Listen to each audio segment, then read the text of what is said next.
Melanoma Matters is an educational resource, and the opinions we express are our own and do not reflect medical advice. If you have questions specific to your own situation, please contact your own clinician. This podcast may be available in both audio and visual, so please check your platform.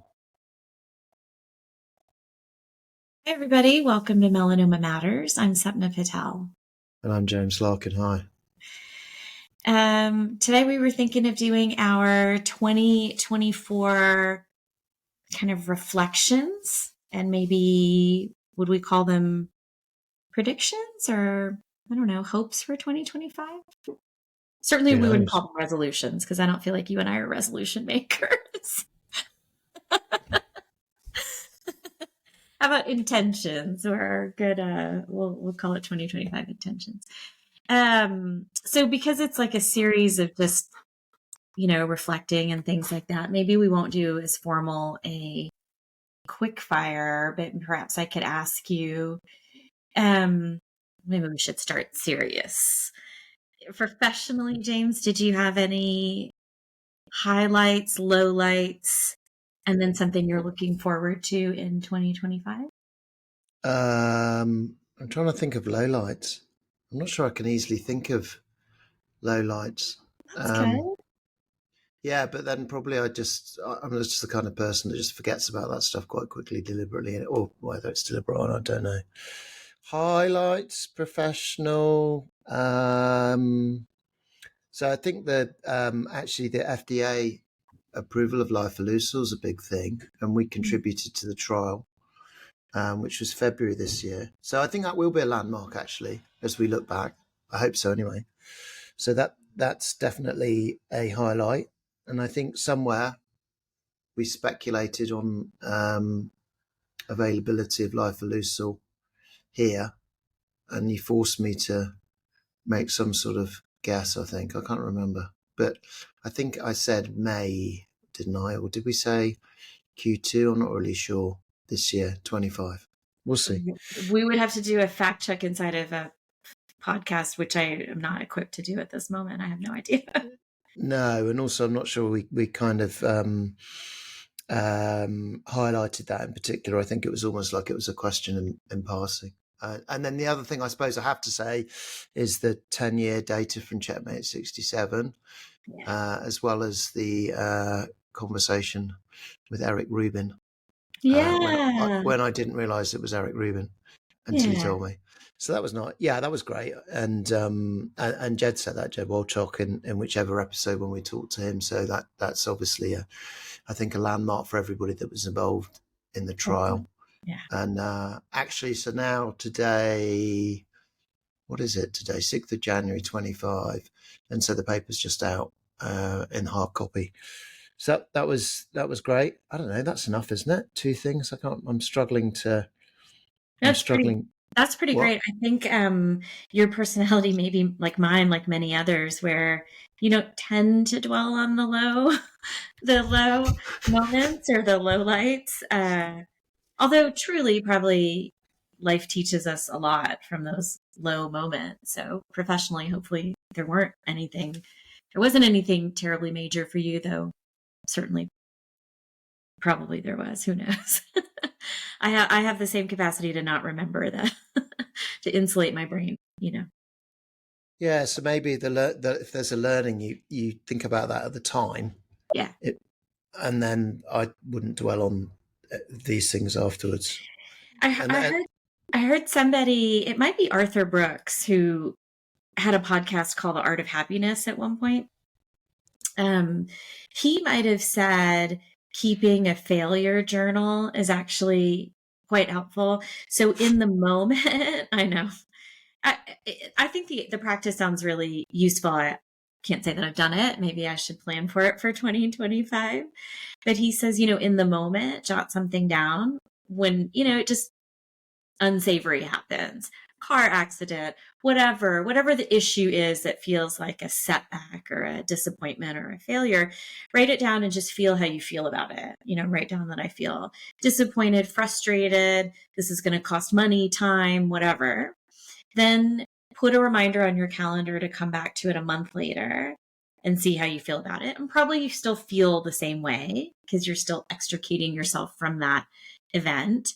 But then put a reminder on your calendar to look back on it 6 months or 9 months later and see if you feel differently. And perhaps what felt like disappointment may actually turn into something. Which leads me to my professional highlight, which actually is not meant to be a direct takeoff from that story.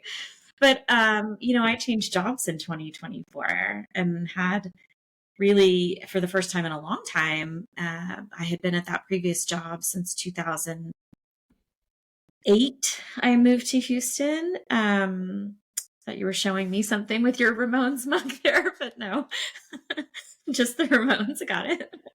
Nice. So I've been at that job for 16 years. Loved it. Had so much of a life in Texas, friends that had become family and so on and so forth. And, was trepidatious about the change, but it turns out it's been an incredible move to Colorado and adjustment. And I've enjoyed it. And I've enjoyed taking on essentially more responsibilities, helping to grow and build something. Anyway, that's probably a professional highlight for me, in addition to, as you say, for the field, what's happened, which is another approval. I mean, it's kind of embarrassing how much melanoma leads the way with first checkpoint, first combination checkpoints, first bispecific, intralesional, like all these incredible things. Now the first solid tumor cellular therapy. So it's been pretty incredible. Lowlights for me professionally. I probably have to really give it some thought. I will say it was really difficult separating from both patients and my partners in Houston. And I feel like there's no great way to do it. I'd consulted so many people. Do you stick around for 3 months or 6 months and do a decrescendo in your practice and your so on and so forth? One colleague who left MD Anderson years earlier said that was a mistake. When that person did it, they thought it was a mistake because turns into an emotional clinic with your nurse and your team every time. They have to tell patients, they're going, oh, when are they going? Oh my goodness. And this and that. So it gets to be too emotionally heightened. By the same token, you want to give people time to adjust. But, a lot of these institutions are the same. You can give a place 6 months notice, 6 weeks notice, or 6 days notice. They're going to prepare at the same time, which is just sort of right when they need to, right in advance of a separation. But that was hard. So that was my professional bit. Anything you'd be willing to share non-work that felt like a high or low? I know. Listen, before I do that, I actually thought of another professional highlight, which is going to be cheesy, but I'm going to say it anyway, which is actually doing this podcast. Oh yeah, of course. Yeah. No, I'm not just saying that. I mean, it's, I don't think either of us have really ever done anything. Well, I mean, we've done the odd podcasts and stuff like that in the past, but this is different from that, isn't it? And that's actually first and foremost been lots of fun, actually. Yeah. And I've learned a lot as well. And so that I mean, I've been doing this quite a long time now, the whole thing, if you see what I mean, professionally. And that's the real one thing, if you like, that stands out this year, that we started doing this. That's a definite highlight for me. Well, that's funny, actually. When I was thinking of us, we kept saying it was like the top of my, this has been just such a fun thing that we did. I don't know. It's just something I look forward to. I will say I am doubtful that you've learned a lot doing this. I feel like I've learned loads from you, but anyway. Oh, no, don't be silly. That's no. I mean, and I think it never hurts anyway to go back to some of the literature and stuff, because I think, especially for some of the older stuff, it's I think quite easy to get complacent about it or selectively remember some of the stuff, the bits you kind of like and not the bits that you don't like. And, and I think in terms of the field, if you like, so much has changed in the last, say, 10 years, 15 years, that it feels like it's a good time to sort of look back on that. I think where we are now, where we were before, and sort of consolidate that a bit. I was going to ask you another question though, which is that when you're talking about your move, what about doubts? And I mean, again, in as much as you feel comfortable to say, I mean, wouldn't it be normal to have some doubts around moving? And then, yeah, again, I don't want to sort of press you too hard on this.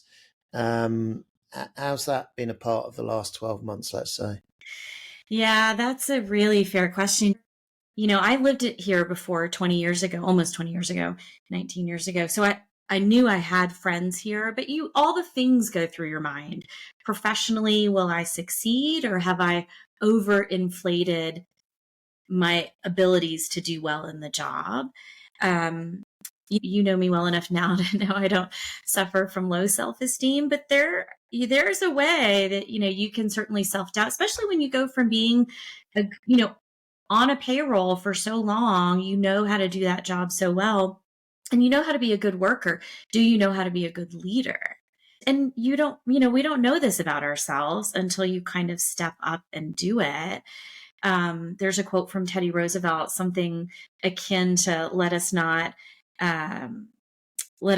sort of judge, be the spectators in the Colosseum judging the gladiators. If we want to have such harsh judgment, let us go in there and put our hat in the ring, essentially, right? Fight to the death, as it were. That is such a bungled quote. So we might have to fact check that. But I guess the point is, easy for me to think that leadership should look like this, or this. Oh, I've had good leaders. I've had not so great leaders. But ultimately, shouldn't I step up and try to be a leader myself and make sure I understand what it takes to do that? So yeah, all of those doubts have gone through my head. So all of that played in. And look, as you say, watch this space, because I'm less than a year in the job. So let's see how I feel in another year or 2 or 3. So yeah, I've just got a couple of other things. So what's special about New Zealand rabbits? Is that a thing? Are they different from rabbits in other parts of the world? Yeah. So you got a lot of experience of putting rabbits to sleep as well. Yeah. Lots. Wow. Presumably they get so big in New Zealand because of kind of lack of predators or something like that. I don't know. Who knows? That's right. Yeah. Yeah. So actually, I forgot another highlight as well, which I just thought of when you were talking, which is Samra, my colleague Samra Chiralic's grant, Yes. which is definitely a highlight for me, because we first met when I supervised or jointly supervised her PhD, which was 2008, 2009, so 15 years ago. Who did you join supervisor with? Richard Murray. I've told you that before. Oh, okay. It wasn't with Martin, but yeah, it was Richard. Sorry? Okay. Yeah. Actually, by the way, this is Martin's Ramones mug. Oh, No. But I had my mug, which I was given on my 50th birthday by these guys, the research team, and I'd managed to keep it for over 2.5 years, which is a lot. But I smashed it in clinic last week. It made a real mess. So that happens a lot.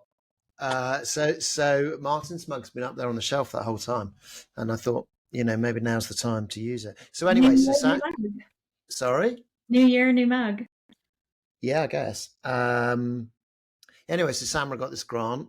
It's like at least £7 million, multi-institutional, to set up an academic platform to look at multi-omic potential predictors of efficacy of checkpoint inhibitors. A lot of people are doing this stuff, but it's a big national platform, and it's an academic grant. So that's fantastic. She worked as ever with Samra. She put together that in addition to her day job. I'm telling the story of COVID. No, what we did during COVID. I'm not sure. Yeah, so it's sort of similar thing. I mean, Samra basically put her whole lab kind of on hold, and we did loads of, actually we talked maybe a bit about this with Claire Turnbull, and basically had a massive effort to try and understand COVID better and people with cancer, and there's several high profile publications. So that's all Samra though, and again it was sort of an addition to her day job. She just sort of did this incredible piece of work during COVID. Honestly, I think that's so amazing for so many reasons. Just how that's like a national grant, right? Meaning it's not just for your site or sites there in London. It's going to be across.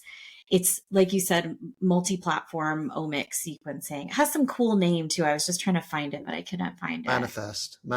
Yeah. You know. And just that it's, you know, a woman at the helm, like, so like that's amazing. Kudos. So we're on to personal stuff now, or private, or how would you describe it? You know, the other thing is we never got to say what your favorite Christmas music is, but do you think, well, we could save that for this year, 2025. Yeah, you can save it for something to look forward to. Yeah, I did think about it. I mean, obviously after I asked you, I thought about it, and I feel like I reaffirmed it this holiday season listening. I had a loaner car I was driving, and it was tuned to the 24/7 holiday song station. So I really got, you know, I know which ones are grating on me, but I know which ones I like. I actually like a religious one is one of my favorite ones. Oh, really? Or whatever. And you're just that's a teaser, is it? Yeah, for December 25. Stay tuned. Okay, so what about other stuff then? So highlights and lowlights. I don't know. I'm not really sure as anything I particularly pick out. It's I don't know what to say really. Just the things I think about. This is very trivial, and it's probably something about getting old. But every time I get a PB at the gym now, I'm thinking, wow, great, because there'll be a year that comes where I won't. And so, that's, 24 I did. Nice. But it's okay, but it's sort of silly and it's trivial and everything else. But, I mean, you, me, and Owen and a few others know that PB does not mean peanut butter at the gym. It can be, PB or PR. Yeah. Personal record. I think sometimes people say personal record more, but personal best is good as well. So yeah, that's just a sort of distraction though, honestly. I think. That's an insight or a metaphor for life, perhaps, which is every year can have PBs, PRs. They may not be so obvious what they are. They may not be the same as last year. They may not even be something you're good at necessarily. Maybe something you're brand new at doing or never tried before, but in its own way, it can be a personal best. Yeah, that's a nice point. So is that enough stuff? I think it's about 25 minutes. Yeah. I mean, I did want to ask you just a few things. Did you read anything fantastic this year? Yeah, what apart from Slow Horses, which you know about already. So all the Slow Horses books. Okay. And rewatched the TV series. So I've seen that at least twice, maybe 3 times. And I've read quite a few more Jack Reacher books as well. So good insight. You got me watching that show. Yeah. This is a year where I actually read 3 Daniel Silva books, but it's actually not anything to be that proud of, quote unquote. I finished The New Girl, which I started probably, 5 years ago. So I finally had time to finish that, but it kept meaning I had to go back and reread or start again. I actually think I almost started it from the near beginning. I reread The English Girl just because I had given that to you, and I thought, well, let me reread that and see how that goes. I listened to that on audio, so that's kind of a cheat. But then I'm reading A Death in Cornwall, and I'm almost finished. Also sorry, but that's probably a banner year. I've never read 3 Daniel Silva books in a year, so that's what I read this year. I also read a book called Platonic that I thought was really nice about friendship and the importance of friendship in our lives. And it's cool. She talks about this like pyramid. We often put romantic relationships, we think of them as like this foundation, and without it, we're not whole. And it's actually quite the opposite. Romantic relationships are like the tip top, but actually it's all those platonic friendships and relationships. And, that's what's foundationally really important. And anyway, it's a lovely lovely book and message. Best movie that you watched this year? Oh, don't know. You need to go first on that. Well, it's not because I'm far behind on everything. I'm telling you, I'm reading books that are like 4 years, 6 years from coming out. I finally saw Oppenheimer, which technically was a 2023 movie, but I saw it on a plane ride back. And I thought that was incredible. I then watched it, a few times on repeat at home because I just thought it was incredible. Yeah, I agree on that. But I think I watched it when it came out, or close to when it came out, because there was that whole thing with Barbie as well. Yeah. I think we talked about that before. And I couldn't understand why there was such a massive fuss about Barbie, and it was kind of getting put next to Oppenheimer. Do you still feel this way? Well, I've only watched it once, Barbie. Yeah, it's okay. But I was kind of, I was just waiting the whole time for something really good to happen. Oh no! It's because you're not a girl dad. That might be part of it. You may need to watch it with a gaggle of women. Take a bunch of your nurses. There is such a message there. You probably focused on Ken and the Casa. What does he call it? The Casa Dojo. Oh gosh, it's so funny in there. He calls it the Super Casa Dojo. I don't know. We'll fact check this, but he calls his house some ridiculous name. I lost you. You were just saying something Cass or something, and you must have been referring to Ken's kind of house, right, where they were all do you hanging out. Yeah. what he called it? No, but also you froze for that whole section afterwards, so I've got no idea what you said for the last 10 seconds. Oh, I was just saying it's because you're not a girl dad that movie may not have resonated with you. So maybe you need to just watch it with a bunch of women, a gaggle of women, and get their reaction to just a lot of the things. You may have focused too much on Ken and his Mojo Dojo Casa house and the I mean the male parts of that movie are very, very funny, but they're so comical that because they're painfully reflective of, Yeah, well, that's what I thought, that it was a little painful. And then my son, Ben, I don't know if I've told you this before, somehow got obsessed with Ken, and he learnt the song, right? The main one, I think there's right? Yeah. And then when we were on holiday, actually, It's Just Me or something like that. Yeah. Okay. Yeah, or I'm Ken or something. I don't know what it's called. Yeah. Anyway, there was a talent contest at this hotel we were staying at, okay, in the evening. And Ben entered the talent contest, my son, and he just knew the whole thing so well, and he had like the dance, and so there's quite a big stage, and he was on the stage on his own, and that it was pretty good overall, but because he's got Down syndrome, he sings really flat. I think that's like, it's kind of, I think it's a universal, I don't know, because he thinks he's singing fine, but he's singing really, really flat. So he's doing this like amazing kind of like dance routine, and that's great. But, and the singing, honestly, wasn't quite as good. But anyway, that, yeah. You can dub that. Sorry? You can dub that, and then it's just a great recording. By the way, it was kind of Ben's incredible year for so many reasons. It sounds no, that's true, Ben. But yeah, maybe I should have said that Ben's swimming's going really well, and he just had a competition where he basically won every race in November. But he's only been doing it for a year, so he's still in the kind of lower kind of divisions, as it were. Although I found out the other day, in fact, that Ben's time, I think it was for 50 meters freestyle, i.e. front crawl, was the 17th highest male time 1.7 for all adult males with Down syndrome, and Ben's still only 16. Yeah. So he's in the top 20 with a year of training. So hopefully, but he trains hard. He's training 4 or 5 times a week, including doing CrossFit, obviously. Lost you again. I lost you on a really nice smile. I was looking at the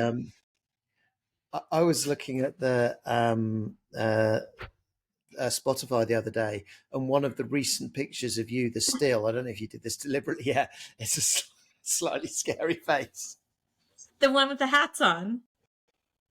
Maybe. I can't Where remember we're, which one it was. I Yeah, think I I'm can't remember. scowling at you or something, but it's just a joke because it's where we were talking. It was where I was talking about something. I was actually saying something, and I couldn't believe I made that face. You just made some horrible face. I was like, oh well, then I just have to catch that, I think. It's kind of interesting. No, but it's kind of interesting, isn't it, that you can just catch a still of a particular face, and it's like, it's completely unrepresentative of Mhm. everything that's kind of happening either side of it. Yeah. But anyway, right. So that must be enough by now, no? Yeah, I think that's good. Why don't we maybe just close by thinking of anything for 2025? Are there any shows, movies, books, gym goals? Mine is to try to deadlift 100 pounds. I'm not there yet. Conferences. No, I think you can do that already. I think you Mm-mm, can. mm-mm. What, you know this for certain? Yeah, so when I'm in the gym, I'm careful.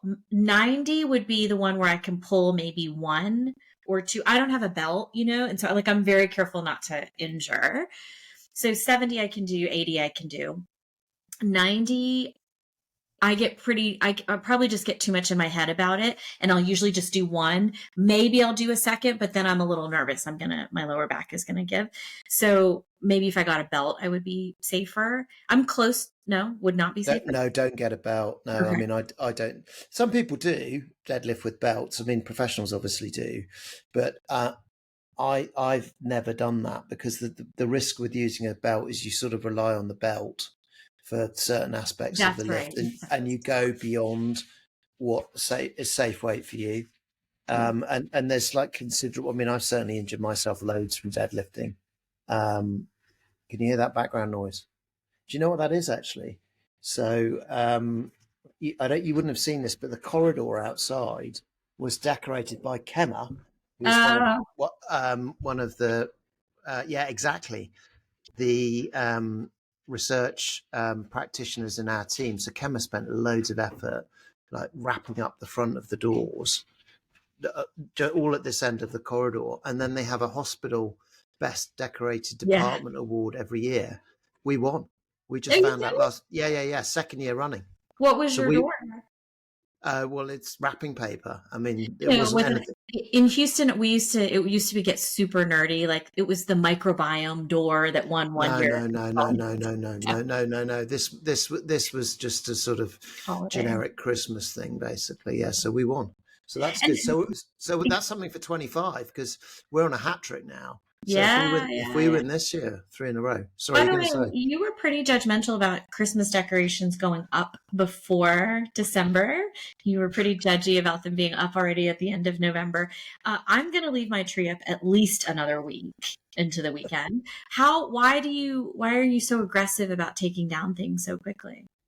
Well, some of it's practical weekend, so time to do it the weekend, and some of it's weather, honestly, as well. So we had lights outside the house and my illuminated deer with the fawn. Okay, and so you don't really want to be putting that away when there's a storm or it's raining or something. And then so this is all very boring, but the weather was Saturday. The weather was good, so then I got the ladder out and then I took it all down. But I could have gambled and waited till next weekend, but then And it's just pragmatism. you don't have any additional bank holidays in January. We have No, Martin Luther King holiday. That's usually when I reserve my. I see. no, we are now done until Easter, which is the middle of April on You bank don't have like a holidays. school holiday between now and Easter? There is a school holiday end of February, but there's no bank holidays there. Yeah. Okay. Okay. Um, yeah, Cool. Okay. Yeah. What about anything 2025 you're into? don't know. I mean, it'll be the same answer anyway, which is that I hope lifileucel, this is professional, obviously, gets approved and gets reimbursed in this country in 2025. And in many ways, that's by far the biggest thing that I can really think about. There's loads of other stuff going on, but that's going to be really important actually for us here. So that's my one answer. What about you?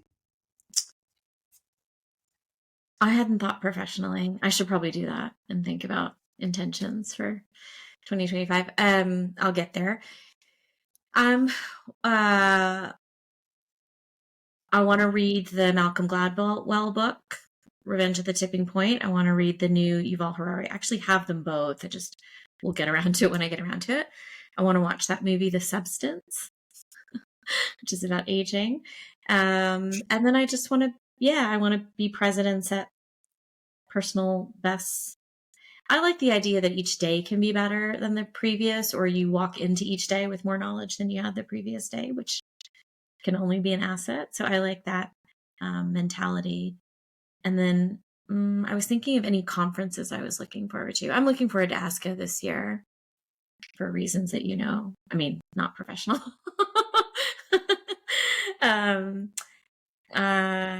And there is a conference in Sweden that I'm looking forward to. Our dear colleague has invited me to, and loads of other good ones. There's a conference in Essen. It should be fun. ESMO will be in Berlin. Should be a lot of good things, yeah. Any gym goals for you? Just more PRs? Yeah, I've got loads of goals, but they're boring and they're probably mainly unattainable, actually. Not getting injured, definitely the big one. Yeah, definitely the biggest one of all. But I mean, other than that, I think you have to take it a little bit sort of as it comes. See how you're feeling, which is a very boring answer, but it's true. I do have a goal for our podcast here. I would love to see us get 100 episodes, which I think is doable. We did almost 60 in the first 6 months with our schedule. So I think if we get to 100, I would love that. 100 additional episodes. And then more guests, more fun guests. That's good. Yeah. 100 more episodes this year. We can do it. Can we? No pressure. Well, there should be a little pressure. We, as our friends. That was irony, by the way, but carry on. Understood. Discipline and having maybe a set, publication schedule. Maybe that's a good goal for us. Maybe we'll get a little more regular with like the days that we're putting this out there. We've had some big gaps, but we're learning. We're all self-producing this stuff. So. No, well, you're self-producing actually, if we're completely honest. Good. All right. Yeah. What? Cheers to 2025. Oh, I wanted to actually read something in closing because I found a lovely little poem that I thought was really reflective. So let me pull it up. Okay, here it is. Song lyrics, but I should probably try to read. I mean, I'm not going to sing it. All right. More Taylor Swift? No. Don't be so offended by Taylor Swift. All right. It's been one hell of a 365. Can you believe that we made it? We hit rock bottom and mountaintop highs. Trophies and scars, they all faded. I did some things that I want to take back. Isn't that just the way it goes? Said goodbye to a friend and we cried till we laughed at a bar in the town we call home. Happy New Year, everyone. May it be filled with peace and love. We'll say goodbye to the old and hello to the new. I'm just so grateful for you. Happy New Year. Happy New Year. Yeah. All right. That's it. That's a wrap.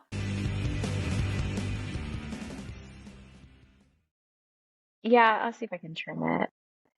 Hi, everybody. Fact check for our kind of reflections on 2024 and intentions for 2025 episode. I had messed up and really kind of jumbled a Teddy Roosevelt quote there. We were chatting about being brave and, taking chances and things like that. So I found the quote, and it's from I'm not sure if I know where he gave this speech, but basically, here's the quote. It is not the critic who counts, not the man who points out how the strong man stumbles or where the doer of deeds could have done better. The credit belongs to the man who is actually in the arena, whose face is marred by dust and sweat and blood, who strives valiantly, who errs and comes up short again and again. Because there is no effort without error or shortcoming. But who knows the great enthusiasms, the great devotions, who spends himself for a worthy cause, who, at the best, knows in the end the triumph of high achievement, and who, at the worst, if he fails, at least he fails while daring greatly, so that his place shall never be with those cold and timid souls who knew neither victory nor defeat. I meant to say neither, but I said neither. All right, that was so close. Yeah, It's good. lovely. Yeah, it's Yeah. nice. Great. So what else do we need to do? Well, one thing I was going to say, one thing that we absolutely should have done and didn't when we were talking about 2024 was to mention Jeff Webber and his loss in August, which we talked about before. We were lucky enough to have him with us as a guest, our first guest, and he's been an incredible loss to us, I think, personally, because we both knew him pretty well, and also to the field. So that was a significant omission. And actually, I was just going to say, we haven't talked about this, Sapna, that I don't know if you read the... I did. I was going to say I saw that in the publication. Yeah, so I'm glad. Yeah, we didn't even prepare that. But when do you know what? When the paper copy of the first edition of 2025 of NEJM came, and I saw the Checkmate Checkmate 67 10 years, the first thing I did was I made sure that the dedication to Jeff was there, and and it was, and you read it as well. So I'm really pleased about that. And thank you NEJM for letting us do that as well, actually. Well, then I'm going to say kudos to you guys, because obviously that was a sponsored study. The impression could have been that it was coming from the company that wanted to put in that dedication. It's even more lovely to know that it came from you guys, from you. And you're right, we didn't plan this. I actually was going to say that I saw it. If people haven't seen it, there's a lovely, kind dedication to him in the bathroom. But of course, he's not the only person we lost this year. But for us, we knew him quite well, and um, it just felt hard for a lot of us. There were a couple of other people. There were many. I mean, we don't know everybody that we lost this year, but just some of the other people. Our colleagues at Thomas Jefferson lost both a surgeon and a medical oncologist, Adam Berger and Michael Mastrangelo, both crucial in the oncology space. So that was our hearts are really with them having to deal with that in this new year. And then at MD Anderson, we lost just a great friend, legend, Michael Frumovitz, also from pancreas cancer, sadly. He's a gynecologic oncologist.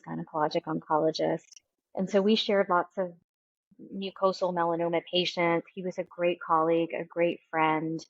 I remember when he sent the email about his diagnosis a year earlier, it started with, "Dear friends, you might want to sit down as you read this."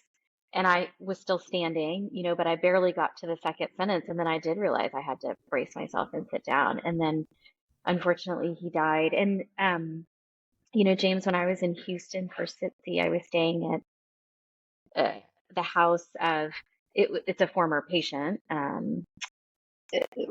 whom we lost, but their family. I was staying with them.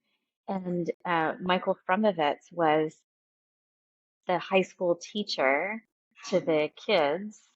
Even though, Frumovitz was only in his late 40s, early 50s, before he went to medical school, he was a teacher. So he taught those kids, might have been high school, of this family who, ended up going on to have melanoma, and the patriarch was our patient.